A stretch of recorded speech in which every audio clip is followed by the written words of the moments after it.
Hello everyone, आज मैं आप लोग को क्लास 12th का इकोनॉमिक्स बुक समष्टि अर्थशास्त्र का चैप्टर 2 जिसमें राष्ट्रीय आय के बारे में कुछ महत्वपूर्ण बातें बताई गई है उसके बारे में आज मैं आप लोग को बताऊंगी कि राष्ट्रीय आय किसे कहते हैं, इसके मापने के कौन कौन से विधि हैं, वो सभी आज क्वेश्चन बताऊंगी आप लोग को। तो मेरे वीडियो में आप लोग बने रहिए, आशा करती हूँ कि आप लोग को समझ में ज़रूर आएगा। तो फर्स्ट क्वेश्चन है इसका, राष्ट्रीय आय किसे कहते हैं? राष्ट्रीय आय किसे कहते हैं? तो इसका आंसर होगा, एक लेखा वर्ष में किसी देश के अंदर सभी अंतिम वस्तुओं और सेवाओं के कुल मौद्रिक मूल्य को राष्ट्रीय आय कहते हैं, जिसमें विदेशों से अर्जित आय भी शामिल किया जाता है और देश की आर्थिक स्थिति का संकेतक भी होता है। इसी को राष्ट्रीय आय कहते हैं। अब दूसरा क्वेश्चन है, राष्ट्रीय आय निकालने के कितने विधि है और कौन कौन से हैं? तो इसका आंसर है, राष्ट्रीय आय निकालने के 3 विधि है। पहला आय विधि, व्यय विधि और तीसरा है उत्पाद विधि, जिसको मूल्यवर्धित विधि भी कहते हैं। दोनों सेम है, उत्पाद विधि या तो मूल्यवर्धित विधि। तीसरा क्वेश्चन है कि आय विधि क्या है? मतलब हम पहले आय विधि से शुरुआत करेंगे। तो आय विधि क्या है और कैसे निकाला जाता है? तो इसका आंसर है कि आय विधि राष्ट्रीय आय गणना करने का एक तरीका है। ये राष्ट्रीय आय गणना करने का एक तरीका है जिसमें अर्थव्यवस्था के विभिन्न कारकों जैसे मजदूरी, किराया, ब्याज, लाभ द्वारा अर्जित सभी आयों को जोड़कर कुल राष्ट्रीय आय का ज्ञात की जाती है। यह विधि उत्पादन के कारकों से प्राप्त आय का विश्लेषण करती है, यानी जोड़ होता है, और इस किसी देश के आर्थिक प्रदर्शन को दर्शाती है कि राष्ट्रीय आय मतलब आय कहाँ से आ रहा है, कहाँ से हम लोग आय को अर्जित कर सकते हैं। यह राष्ट्रीय आय को बतलाता है, ज्ञात कराते हैं।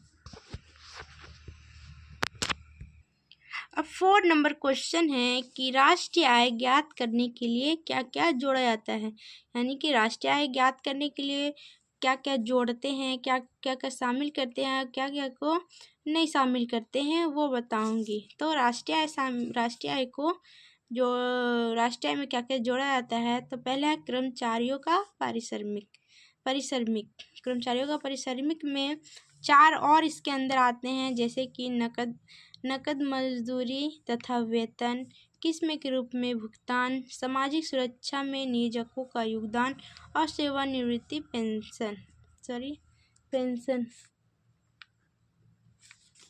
अब इसके बारे में हम विस्तार से बताएंगे कि कर्मचारियों का पारिश्रमिक क्या होता है, नगद मजदूरी वेतन क्या होता है, वो सब अब विस्तार से बताऊंगी।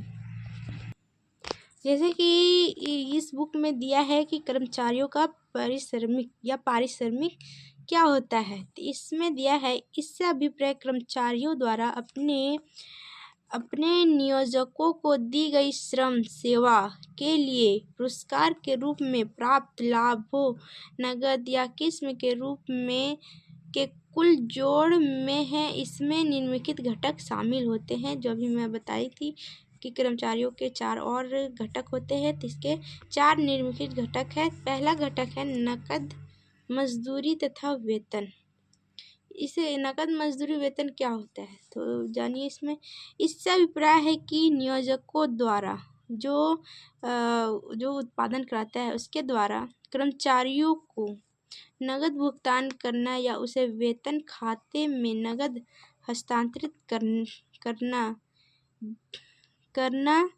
कर दिए जाने वाले सभी मौद्रिक लाभ जैसे मूल्य, वेतन, रियायतें, बोनस तथा आदि शामिल है के कुल जोड़ में है। इसमें लेखा वर्ष के अवधि में किए गए काम के लिए प्रतिफल पुरस्कार के रूप में मिलता है, उसी को नकद मजदूरी तथा वेतन कहते हैं। अब इसका दूसरा पार्ट है कि किस्म के रूप में भुगतान। अब किस्म के रूप में भुगतान क्या है, तो इससे अभिप्राय नियोजकों द्वारा, वही जो उत्पादन कराता है उसके द्वारा कर्मचारी जो उसमें कार्य कर रहे हैं उसको किस्म के रूप में दिए गए लाभ अर्थात गैर मौद्रिक लाभ जैसे किराया, मुक्त आवास से है। जो इसमें मतलब सिर्फ लाभ मतलब सिर्फ जो श्रमिक है उसको लाभ देने के लिए ये जो फ्री में किराया छोड़ देते हैं या मुक्त आवास रहने के लिए फ्री दे देते हैं, यही एक किस्म के रूप में भुगतान। अब तीसरा है सामाजिक सुरक्षा के नियोजकों का योगदान। इससे अभिप्राय उन भुगतानों से है जो नियोजकों द्वारा कर्मचारियों के लिए किए जाते हैं, जैसे प्रोविडेंट फंड ये हमको भी नहीं पता, अगर पता चलेगा तो मैं बता दूंगी बाद में। इसका चौथा है सेवानिवृत्ति पेंशन। इसे ये क्या है तो ये विशिष्ट रूप से इससे अभिप्राय वृद्धावस्था पेंशन से नहीं है। मतलब वृद्धावस्था जब 60 वर्ष के कोई व्यक्ति हो जाते हैं तो उसको वृद्धा पेंशन मिलने लगता है, तो ये वो नहीं है। ये है इससे अभिप्राय केवल सेवानिवृत्ति पेंशन से है, जो नियोजकों द्वारा कर्मचारियों के बीच सेवा अनुबंध का एक भाग है। सेवानिवृत्ति पेंशन मतलब होता है कि जब कोई व्यक्ति नौकरी कर रहा है और उसका उम्र 60 वर्ष से अधिक हो जाता है तो वो नौकरी से रिटायर हो जाता है, नौकरी छोड़ देता है, और छोड़ने के बाद जो उसको वेतन मिलता है, जो रिटायर होने वाला जो पैसा प्राप्त होता है उसी को सेवानिवृत्ति पेंशन कहते हैं। तो पहला ये कर्मचारियों का पारिश्रमिक ये समाप्त हो गया। अब दूसरा ये राष्ट्रीय आय में जोड़ा जाता है, इसको मतलब राष्ट्रीय आय में जोड़ा जाता है और आय विधि में भी इसको जोड़कर निकालते हैं। पहला इसको जोड़कर निकालना है। अब दूसरा है प्रचलन अधिशेष। प्रचलन अधिशेष क्या है वो अभी बताऊंगी थोड़ा देर में। इसके अंदर आते हैं लाभ, लगान या किराया, रॉयल्टी, ब्याज, लाभ, और फिर लाभ के अंदर भी आते हैं लाभांश, निगम कर, आवृत्ति लाभ। ये प्रचलन अधिशेष को भी आय विधि में जोड़ते हैं। अब ये सब क्या है वो अभी बताऊंगी, रुकिए थोड़ा। अब इसमें दिया है प्रचलन अधिशेष। प्रचलन अधिशेष इससे अभिप्राय संपत्ति तथा उद्यमशीलता से प्राप्त आय से है। इसमें निम्नलिखित मुद्दे शामिल हैं। पहला लगान या किराया, जो ही बता रही थी। लगान क्या है? यह भूमि भवन को पट्टे पर देने से अर्जित कारक आय है। इससे वास्तविक किराया और आरोपित किराया दोनों शामिल होता है। रॉयल्टी क्या होता है? इससे अभिप्राय बौद्धिक संपदा या उपभूमि परिसंपत्तियों के उपयोग के अधिकार को उधार देने से अर्जित आय से है, जैसे कोयला, प्राकृतिक गैस तथा खनिज भंडारों का अधिकार। तीसरा है ब्याज इससे अभिप्राय उधार ली गई धनराशि से है। दूसरे शब्दों में इससे अभिप्राय उस भुगतान से है जो उधारकर्ता उत्पादक के उद्देश्यों के लिए पूंजी का उपभोग करने के लिए ऋणदाता धन पूंजी की आपूर्तिकर्ता को देता है। ऋणदाता वही धन या पूंजी को आपूर्तिकर्ता करता है, वही जो ब्याज जिसको ब्याज देते हैं, मतलब पैसा देते हैं उस पर जो ब्याज लगता है उसी को ब्याज कहते हैं। और लाभ के भी 3 है, अभी जो बताई थी। लाभ क्या है? यह उत्पादन की प्रक्रिया के प्रदान की गई उद्यमशीलता सेवा के माध्यम से उत्पन्न एक कारक आय है। एक उत्पादन इकाई द्वारा अर्जित लाभ को 3 श्रेणियों में विभाजित किया गया है। पहला है लाभांश। यह लाभ का वह भाग है जिसे भागीदारों में बांटा जाता है। इसे वितरित लाभ भी कहते हैं। लाभांश को वितरित लाभ भी कहते हैं, जो भागीदारियों या श्रमिकों को बांटा जाता है। निगम लाभ कर क्या होता है? कॉर्पोरेट प्रॉफिट टैक्स, इसको इंग्लिश में कहते हैं। निगम लाभ कर यह लाभ का वह भाग है जिसे लाभ कर मतलब उद्यमशीलता के रूप में सरकार को दिया जाता है। लाभ के रूप में सरकार को जो कर दिया जाता है उसे निगम लाभ कर कहते हैं। अवितरित लाभ अवितरित लाभ क्या है? इसको दूसरा नाम है प्रतिधारित लाभ, अवितरित लाभ भी कहते हैं। यह लाभ का वह भाग है जिसे फर्म अपने पास रखती है ताकि भविष्य में आए किसी संकट का सामना कर सके, इसी को अवितरित लाभ कहते हैं। ये प्रचलन अधिनियम अब समाप्त हो गया। इसको भी आय विधि में जोड़ते हैं। पहला कर्मचारियों का पारिश्रमिक को, ये जो तीनों हैं उसमें कोई भी क्वेश्चन में दे दिया जाता है तो इसको जोड़ेंगे, फिर प्रचलन अधिशेष को जोड़ेंगे, और एक और है भी, तीसरा था मिश्रित आय, इसको भी आय विधि में जोड़ते हैं। मिश्रित आय क्या है? मिश्रित आय स्वनियोजित व्यक्तियों की आय को कहते हैं। ये व्यक्ति अपने पारिवारिक उद्यम में अपने श्रम, भूमि, पूंजी तथा उद्यमशीलता का प्रयोग करते हैं। जैसे कि मिश्रित आय मतलब कोई व्यक्ति है वो दुकान करता है या तो वो खेती करता है, वो खेती जब अपने परिवारों के सदस्य के द्वारा करता है तो वो श्रम भी खुद हुआ, उनके परिवार के सदस्य हुए, भूमि भी वो खुद का, उसी का भूमि है, पूंजी वो खुद लगाया, और फिर लाभ भी उसी को मिलता है। मतलब एक ही व्यक्ति को जो वो खेती कर रहा है वो सब कुछ उसी को मिलता है, तो वही मिश्रित आय हो गया। मतलब इसमें किसी पास आय नहीं जाता है, जो व्यक्ति जिसका खेत है वही व्यक्ति कार्य कर रहा है, उसी का पूंजी है और लाभ भी उसी को होता है, उसी को मिश्रित आय कहते हैं। यह आय मजदूरी, लगान, ब्याज तथा लाभ का मिश्रण है, मतलब इसमें सबका मिश्रण होता है, तभी इसे मिश्रित आय कहते हैं। मजदूरी, लगान, ब्याज तथा लाभ का अलग से अनुमान संभव नहीं होता है क्योंकि उत्पादन के कारकों को बाजार में भाड़े पर या खरीदा नहीं जाता है, भाड़े पर या खरीदा नहीं जाता है, यही मिश्रित आय है। अब एक क्वेश्चन है आय विधि का जो आप लोग को दिखाऊंगी और बना के बताऊंगी। मिश्रित आय का नहीं, आय विधि का क्वेश्चन है। अब देखिए, आय विधि के द्वारा राष्ट्रीय आय का गणना करें। अब इसमें देखिए, कर्मचारियों की पारिश्रमिक आय, कर्मचारियों का पारिश्रमिक आय दे दिया है, प्रचलन अधिशेष भी दे दिया है, लगान रॉयल्टी भी दिया है, ब्याज लाभ भी दिया है। मतलब ये कर्मचारियों का पारिश्रमिक, इसको जोड़ेंगे। प्रचलन अधिशेष में ये भी आता है, रॉयल्टी, लगान भी आता है, अभी देखे थे, ब्याज भी आता है, ये प्रचलन अधिशेष में आता है, तो इसको ये सबको जोड़ देंगे। और स्वनियोजितों की मिश्रित आय जो अभी बताए उसको भी जोड़ेंगे। मतलब ये तीनों को हम जोड़कर पहले आय विधि निकालेंगे, उसके बाद राष्ट्रीय विधि में, फिर आय विधि निकालने के बाद फिर राष्ट्रीय विधि में उसको गणना करेंगे। तो कर्मचारियों का पारिश्रमिक का पहला सबको जोड़ेंगे तो 1400, अब प्रचलन अधिशेष प्लस 1000, रॉयल्टी या लगान 450,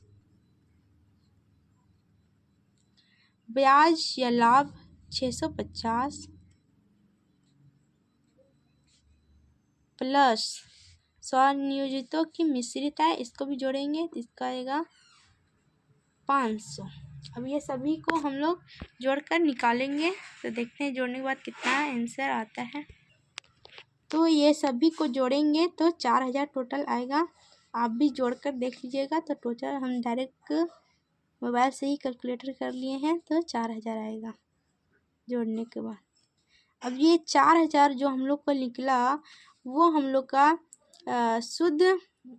शुद्ध घरेलू उत्पाद को हम लोग इंग्लिश में बोलते हैं NDP। और जब भी हम घरेलू या GDP, GNP जब भी निकालते हैं तो उसको हम मार्केट प्राइस में निकालते हैं। वही जब हम राष्ट्रीय आय को निकालते हैं तो फैक्टर कॉस्ट यानी कारक आय में निकालते हैं। और जब हम घरेलू उत्पाद को निकालते हैं GDP, GNP तो उसको मार्केट प्राइस यानी बाजार कीमत पर निकालते हैं। तो ये NDP जब हमको प्राप्त हुआ तो ये हमको मार्केट प्राइस यानी बाजार कीमत से प्राप्त हुआ है, तो इसके नीचे लिखेंगे मार्केट प्राइस। तो हम लोग का ये निकल गया NDP MP मतलब बाजार कीमत पर शुद्ध घरेलू उत्पाद 4000।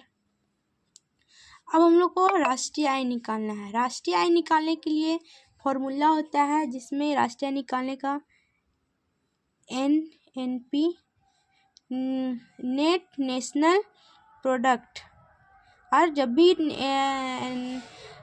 भी राष्ट्रीय आय निकालते हैं तो उसको फैक्टर कॉस्ट में निकालते हैं, ना कि मार्केट प्राइस में। और एनएनपी निकालने के लिए हमको एनडीपी पता चल गया है, तो एनडीपी लिख लेते हैं। एनडीपी एमपी, सॉरी एक गलती हो गया। एनडीपी जब भी हम निकालेंगे, मतलब सिर्फ जीडीपी और जीएनपी ही मार्केट प्राइस में निकलता है, एनडीपी मार्केट प्राइस में नहीं निकलता है, ये तो मिस्टेक हो गया। एनडीपी जब भी निकलेगा तो फैक्टर कॉस्ट में, और एनएनपी जब भी निकलेगा तो वो भी फैक्टर कॉस्ट में ही निकलेगा, यानी दोनों कारक आय में निकलेगा, क्योंकि इसमें कारक आय शामिल किया गया है इसलिए।